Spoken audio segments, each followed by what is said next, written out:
My name is Pule Mulebati and you are watching Stories Untold. A warm welcome to the show. As the world grapples with COVID-19, we would like to draw your attention to individuals living with rare illnesses. It is in times like this, Megan's story doesn't only inspire us, but teaches us about a healthy and germ-free lifestyle. Hi guys, it's Megan. I have a rare disease called Myasthenia gravis and I was diagnosed in 2004. So one of the things that I've been very aware of and doing for a very long time is wearing a mask. As you can see, I have two fancy pants ones, and they're just there to not only protect me but also the people around me. Today we bring you the story of Megan Hunter, who is living with a rare condition called Myasthenia gravis. This disorder weakens and causes rapid fatigue of muscles under voluntary control. Today, Megan champions the cause of individuals who are living with rare diseases. This is her story.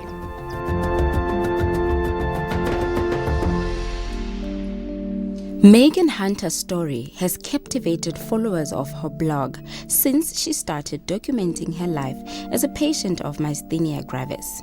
Since her diagnosis 13 years ago, Megan's health has been an unbearable roller coaster that she tackles one day at a time. It's an autoimmune neuromuscular condition, and what happens is the message between the nerves and the muscles doesn't get through. So I'll know I have to swallow, but my muscles don't. So my food will just sit in my throat. Or I'll know I have to talk, but I sound like this and not like my normal self. Walking, talking, lifting my arms up, all of that is affected. It's my tongue, it's my vocal cords, it's my chest. I can't form the words. It often feels like my tongue is too big in my mouth because it just doesn't want to work the way it should. The treatment I'm on at the moment destroys my immune system. So when I'm out in public, I can't pick up any cold or flu or whatever because that's bad. And I have no immune system, so it'll really hit me hard. So I have to wear a mask out in public. But I didn't want a normal medical mask. I wanted something bright and cheerful and more. But the looks that I get and the judgment, I suppose because it's not normal. I was diagnosed at 15, and before that I was a perfectly healthy child. I had none of the normal childhood illnesses, never had mumps or chickenpox, I never even had the flu. I did dancing, I did sport, I was active, and then suddenly one day I couldn't smile.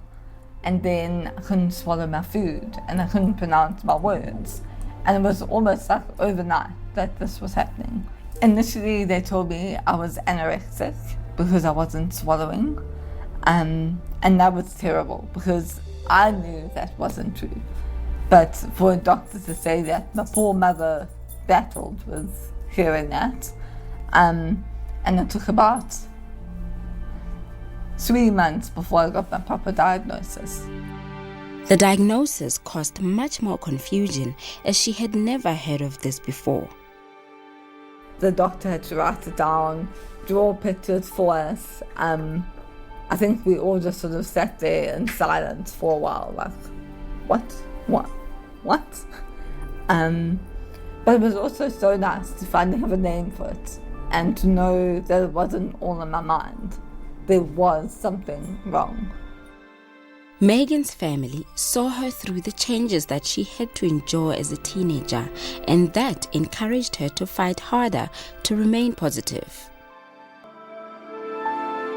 And with that love, Megan was able to build a life for herself in her marriage of 5 years. My husband is 1 million. I mean, how many young guys would stick around with something like this? He loved me for who I am. If I'm having a bad day, he'll make me a bed on the couch and bring me supper. He loved me for who I am. And I love him with all that I am. I believe that Megs and I were brought together for a reason, and I believe that I'm able to handle. I'm able to handle what challenges this illness brings. The treatments are, my heart just breaks for her because they are intense. They are, very heavily medicated, and she spends lots of time in hospital. And I can only just imagine what it's like for her. Together as a unified couple, they continue to live positively, even on days where hope seems to be the only thing that keeps them together, when Megan is in hospital fighting for her life. It definitely makes you appreciate your life and just how much we take it for granted. And it's not like we intend on doing it. It's not like I wake up in the morning and I'm like, I can walk or I can talk. Or you just reflect and go, wow. I can talk without any effort, without any problems. I must be grateful for that. And so, through those type of things, through her having to be in ICU, and she can't just go into a day ward or anything. She has to go into ICU and be around death sometimes, and how mentally draining it must be on her. And it's intense. So, we do grow slightly more immune to it than the everyday person, but it still impacts us. So, we always hope and pray for a longer term solution. I think he knows how to listen. Often people try and fix what's going on, and sometimes I just want to get off my chest how it made me feel, and Warren understands that. Feel right there in his arms and just say, it's all right, tomorrow is a better day.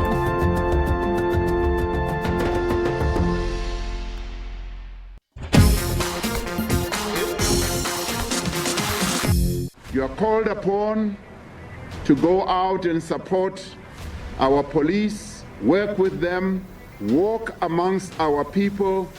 This is not a moment for scop and donor, but make sure that when they see you, they see kindness. The lockdown, which is officially underway, you're seeing visuals of arrests after the lockdown. And these are not the first arrests. 2 arrests were made in KwaZulu-Natal. Mr. Smith, can you tell us what happened now? The gentleman has been arrested. If you can't give the police the demonstrable proof or evidence, that is what is going to happen, and that is what must happen. We had our first 2 fatalities this morning. This is not a joke. It's not a game.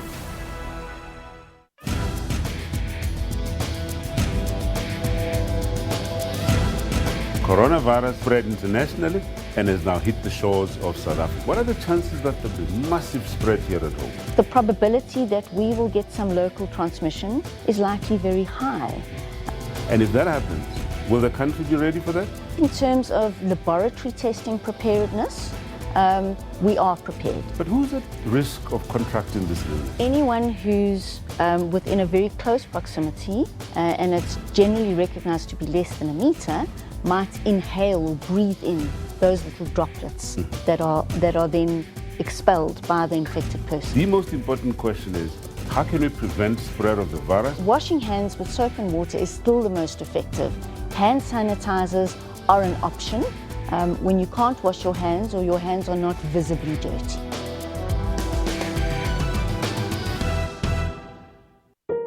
All South Africans will have to stay at home. As the Nelson Mandela Bay Metro or Municipality, we have about 5 venues to cater for the homeless. Officials say approximately half of the 4,000 homeless people in the Cape Town CBD are already being accommodated in shelters. To find about 8 people who are sleeping in there, the chances of them infecting everyone in there, they are very high. I think we underestimated the numbers. At least now, the situation is firmly under control. We're trying to keep our hands on the pulse for the homeless in the city as part of our President's call.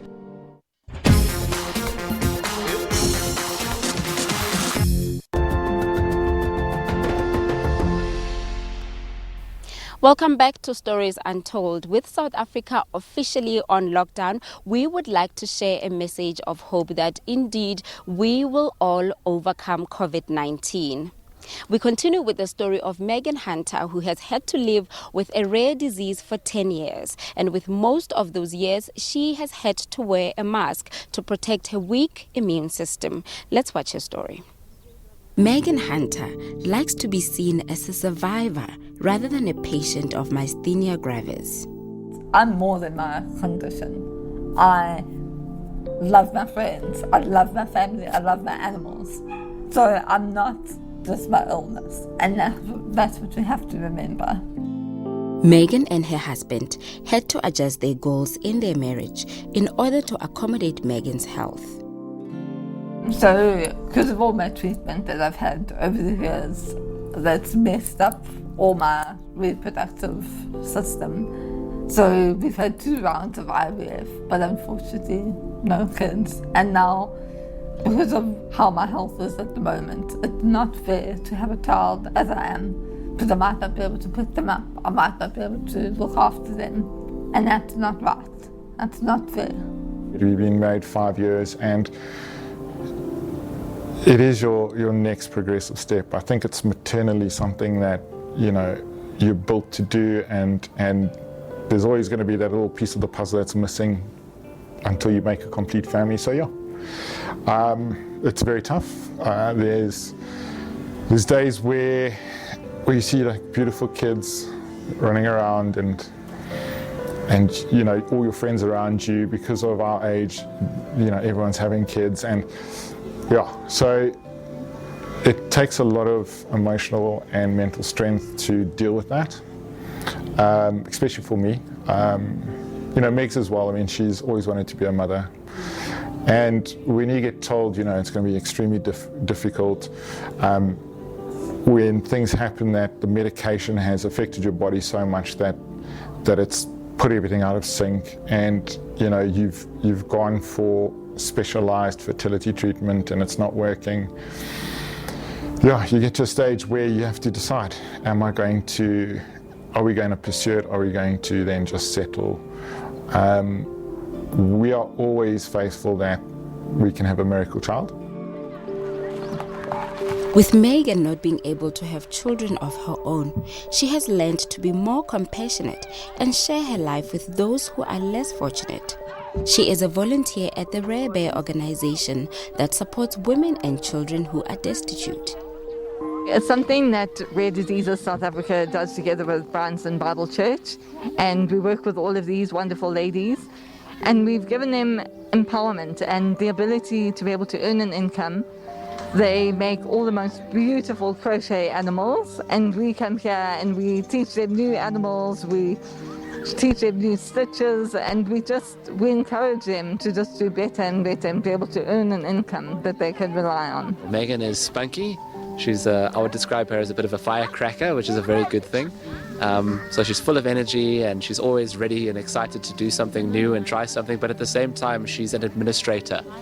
You know, she knows how to get things done, and she knows how to focus on keeping her eye on the prize. Experience, it drives empathy. This thing about walking in people's shoes is trite, a bit of a cliche, I suppose, but the reality is once you've had an experience, you can now begin to relate yourself to that person. And so I would say that what Megan is going through must have definitely changed her. I assume that she shapes other people through that as well, and she identifies with people strongly. Her involvement in this project has enabled her to look at circumstances outside of her own, shaping her understanding of many other forms of struggles in life.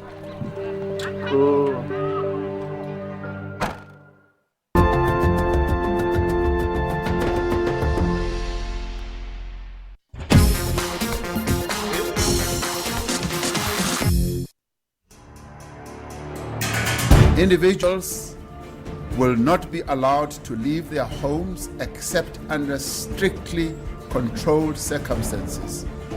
All shops and businesses will be closed, except for pharmacies, laboratories, banks, essential financial payment services. The nationwide lockdown is necessary to fundamentally disrupt the chain of transmission across society. I call on all of us, one and all, to play our part and our role as South Africans.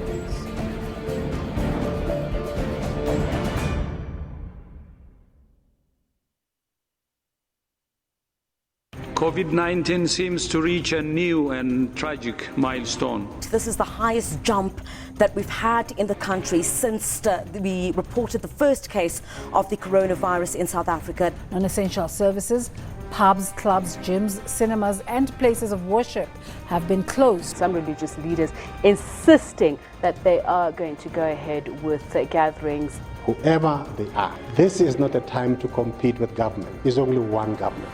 On those, they will see the authority of the state. It's not a joke, it's not a game. Shut a number of borders already. People coming from China, South Korea and so on will not be allowed to disembark in the Republic. It's not xenophobic. It's one, to protect our own citizens, and secondly also to protect people coming into our country. As government, we are working with speed and urgency to restore the country to normality.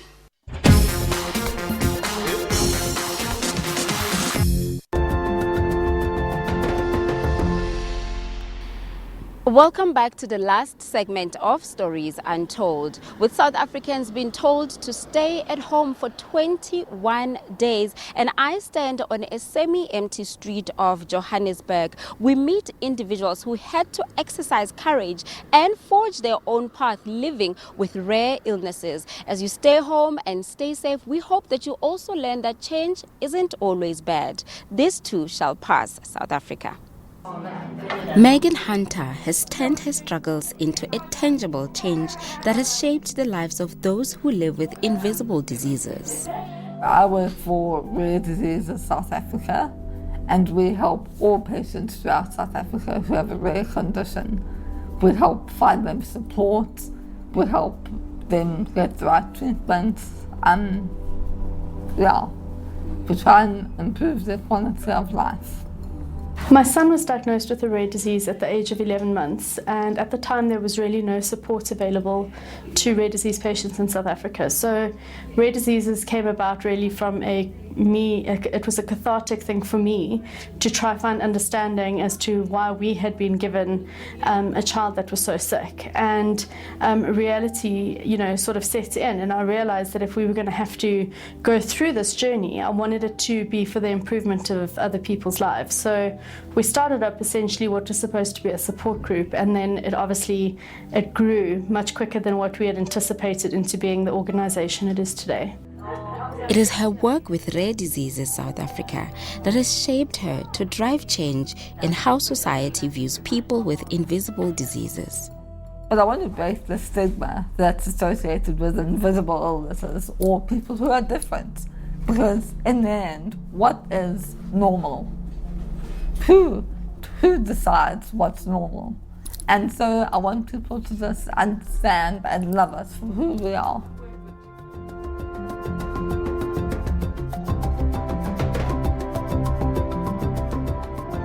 I didn't realize how scared I was until the doctor told me that he wanted to do the COVID-19 test. I had gone to Natal for my mum's 70th birthday, and it was the night that Cyril first spoke to us about closing the schools was the day before that I was meant to fly back to Joburg. So we were unsure if the flights were going to carry on, if I was going to be able to get home. And I did get home, and that night I started with fevers, and I was going hot and then freezing cold, and I was coughing all night. My chest was sore, and let me tell you, it is awful. You feel like they're trying to tickle your brain. They put this thing into your nose, the swab, and it has to go all the way back to like here. So you're sitting in the room, and this thing going right back, it was really sore. And then you have to wait about 24 to 48 hours before you get your results.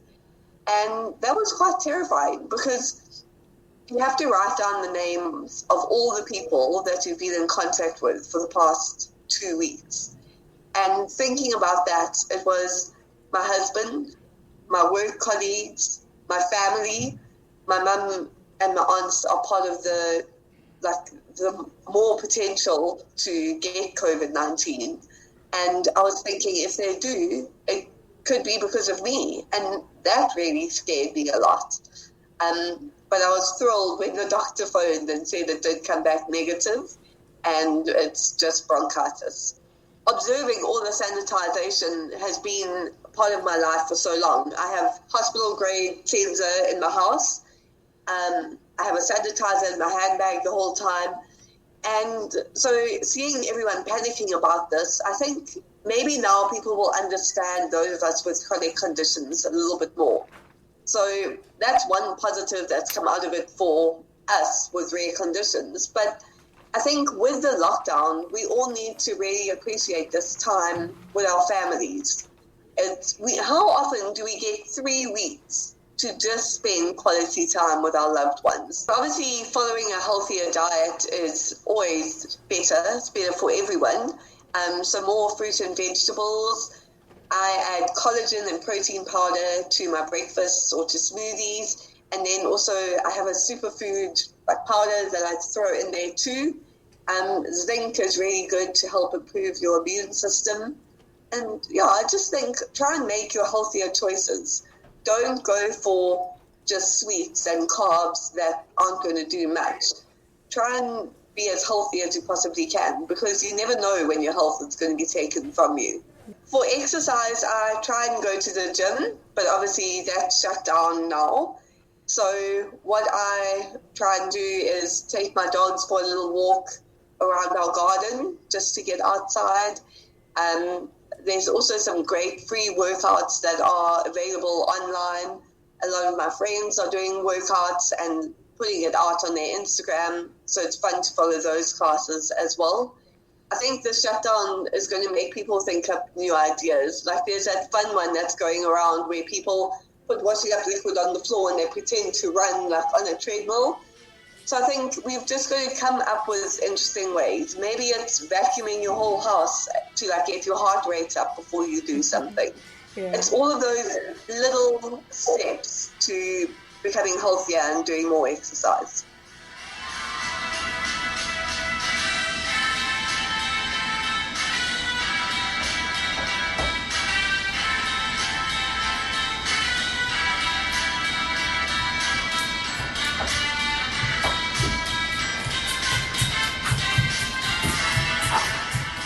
This is such a great chance for us to spread kindness. We're not around people, but we do still have an impact on those around us because of social media and the internet. So why not choose to rather spread kindness and send the messages to people, tell them that you miss them, have a group phone call with your family and play board games remotely.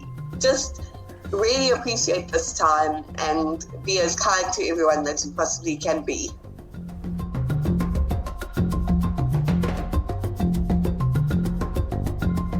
And on that very informative note, we also have to do our bit and remember to wash our hands and always sanitize. Thank you so much for watching Stories Untold today from myself, Pule Molebatsi, and the rest of the team.